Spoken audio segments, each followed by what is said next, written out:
Well, welcome to Story and Structure of the Bible. I'm Dr. Joel Badal. I'll be your instructor for these next 8 weeks of the course. And I just wanted to touch base on some of the ins and outs of the class, where you should be going in the course of 8 weeks.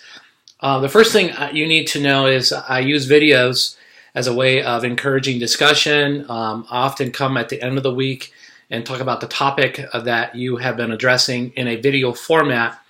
Maybe in other classes you have professors actually interchanging the discussion thread, actually writing. Because there are so many students in a particular course, I feel that videos often communicate the essence of what the discussion threads are trying to accomplish in that week.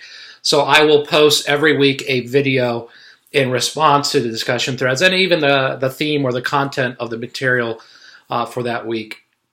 Another thing I want you to consider is you've been asked to select a audience, and that audience is related to your final project, your biblical theological paper that you'll turn in week 8.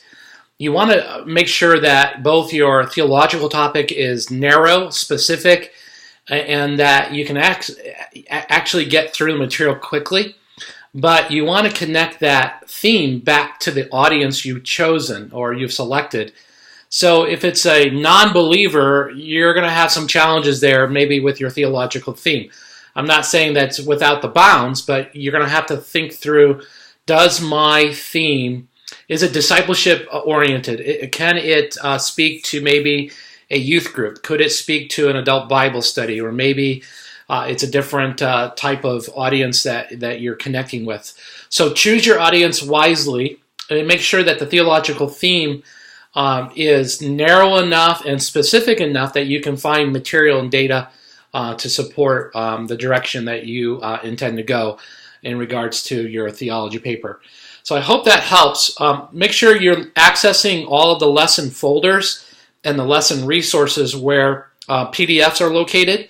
That will be vitally important for you completing your reading assignments and then making notations of that in your Blackboard account.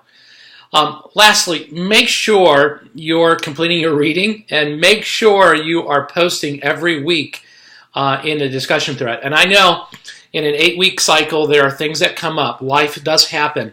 But I would say this. If anything, you should just post once, because you'll get at least a C for posting and participating in discussion threads.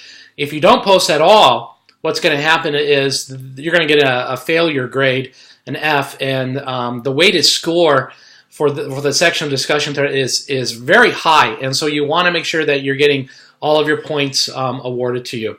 I hope that helps and encourages you. I would be posting a video at the end of the week in regards to the topic for week 1 and as we move forward in the weeks to come. I'll also post various announcements, reminders that you need to think about or keep up upon for the completion of the course. May God bless you as you study.